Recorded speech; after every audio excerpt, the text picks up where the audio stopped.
Pattaya City Expats Club is a non-profit social organisation and our speakers are volunteers. The club as such assumes no responsibility or liability for the professional reputation of or the quality of services provided by the speaker today. G'day and Swaddy Carb. Well, I'm hoping this will be a brilliant interview to add to the brilliant show we just watched, which is called Every Brilliant Thing, performed by one Mark Llwyd. And it was a very unique moment in the history of the club because it was a 75 minutes, I think, one man, one act show. And one of the amazing things about it is audience interaction.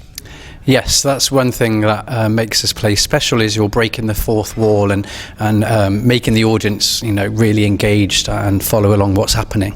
Yeah, and they get lines and all sorts of things. And, of course, they don't always do what they're supposed to.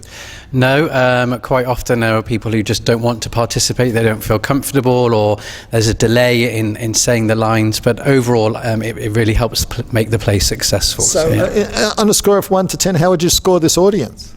9. Oh, wow, I'm impressed. Yeah. And so we won't be, of course, able to we did a video of it, but we won't be able to put it on YouTube, of course. No, because of licensing requirements. Yeah, exactly. So, but I do recommend that if you ever get a chance to watch the play Every Brilliant Thing, you should grab it, especially if it's performed by this gentleman here, who was fantastic. How many times have you done the show now? About 12 times in total so far. We've got Bangsaray coming up beginning of September, and then a couple of other schools before I take it to Cambodia. Oh wow, Cambodia. You got performances booked in Cambodia? Yeah, in October we have the Nord Anglia International School and then some public performances as well. Oh, how amazing. You're taking it internationally. And what made you attracted to this show, apart from the fact that it's a one-act show and one-man show, and you don't have to deal with all the difficulties of cast, etc.?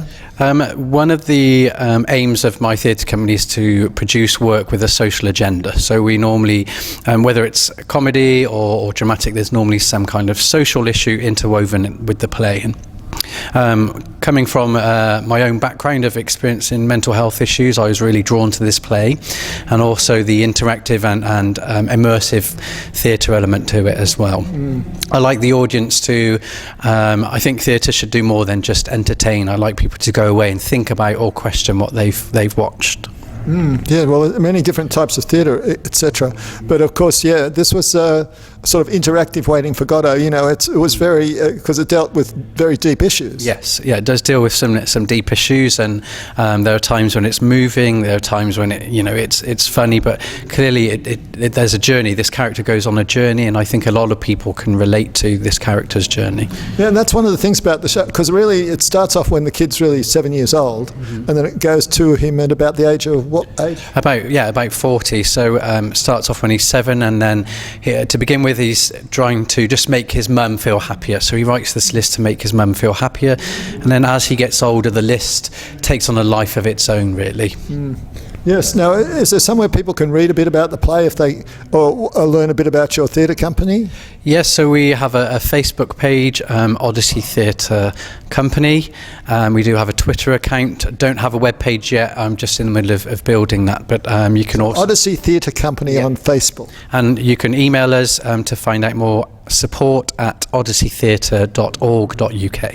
So there you go. I really recommend grab a chance if you get to see this play, especially performed by Mark Llwyd, and find out about the play, because it's very, very, very tremendously cleverly written play, because it does involve the audience, it does involve very big issues, and the journey of life, right? Yeah, absolutely. Yeah. All of what you said, I agree with. It's really about, in a sense, the search for meaning and the struggle with meaninglessness. And that's something. And it's about finding the joy within the moments of sorrow, and that there's always something to wake you up in the morning, even if you're feeling sad, even if things are going wrong, there's always a hope for something better. So there you go. And on that note, I think we'll say goodbye, Swaddy Carb, and look for the moments of joy and hope.